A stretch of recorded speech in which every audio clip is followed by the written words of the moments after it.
Hello everybody! Today we're going to talk about cultural diversity and socializing. This is very important when you are making business with people from other countries, from other cultures. You have to bear in mind the cultural issues that may affect your business relationship. Today we're going to talk about 5 tips you have to take into account. First of all, introducing others. Then we have titles when introducing others. Number 3, it's being polite.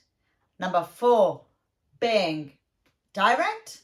And the 5th, which is the last but not least, eye contact. If you are interested in these 5 tips, stay with me.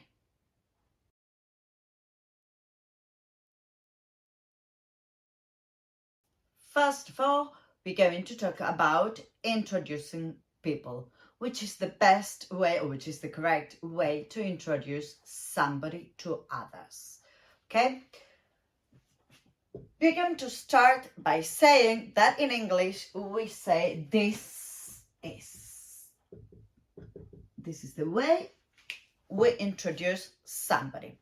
This is Maria Lopez. And then we need to give some extra information about that person.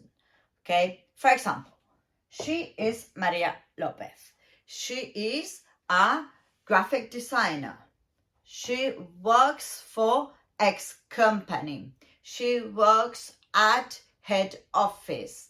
Or you can say she is in charge of accounts, so that you give like a general picture of that person.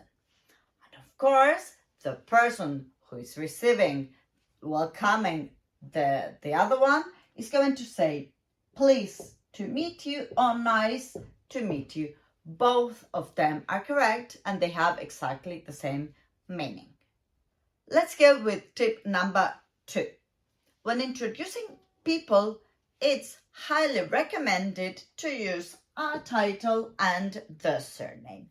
For example, Mr. Jones. In this case, we are talking about a man who is married or unmarried. Mrs. Jones, in this case, is a woman who is married. And Miss Jones is a woman who is unmarried. And we can use Miss Jones. In this case, we are talking about a woman who is married or unmarried. We don't know because it's irrelevant. And we're talking about Dr. Jones. We have 2 possibilities. Dr. Jones is a person who has done a medical degree and works in medicine, or it's a person who has done a PhD. In this case, we are talking about investigation studies. Let's go with tip number 3. Being polite. When you're meeting a person for the first time, you need to keep the conversation going. Let's see some examples. Pleased to meet you, Susan. Would you like to join us for lunch? Pleased to meet you, Susan. It's okay if I sit here. Nice to meet you, Susan. Would you like to get in my office? Nice to meet you, Susan. Welcome to our company. Nice to meet you, Susan. Where are you from? These are some examples, but bear in mind that asking personal questions like, for example, are you married? Have you got children? Which was your previous job? Those questions are not correct. They are not polite. When you're meeting somebody for the first time, you have to be careful and don't be intrusive with your questions. Let's go with tip number 4. Being direct. Do you use many polite phrases or you just say directly what you want? It depends on the country. For example, here in Spain, when we go to a restaurant, we are really direct. In general, we are direct. And we may say, the menu, please. Hola, una caña. That's an example of being direct. In Spain, this is very common, but be careful, because in other countries, this is considered to be impolite, really rude. You may have heard that Anglo-Saxon people, British people are very polite.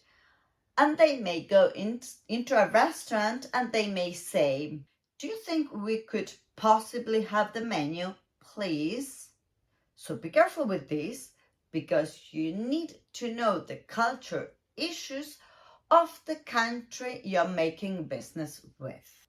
Y antes de seguir, quiero pedirte que si te está gustando el vídeo, me apoyes con un like, te suscribas al canal, le des a la campanita, así no te pierdes ninguna lección. Ya sabéis que subo lecciones de Business English todos los jueves. Te espero ahí. Y si estás interesado en mejorar tu inglés de negocios haciendo un curso para tu sector profesional, te invito a que visites nuestra web inglesalacartaonline.com, en donde encontrarás muchísimos cursos para los diferentes sectores profesionales. Te veo allí. Y si estás interesado en este tema y quieres practicar desde casa, te dejo aquí abajo en la cajita de información un link hacia 2 ejercicios de listening. Me dejas tu email y automáticamente te llega un correo con los ejercicios para practicar. Ya no tienes excusas. And tip number 5 is about eye contact. In the United States, a person who does not maintain a good eye contact is regarded as being slightly suspicious. Americans unconsciously associate people who avoid eye contact as unfriendly or impersonal, whereas Japanese lower their eyes when speaking to a superior as a gesture of respect.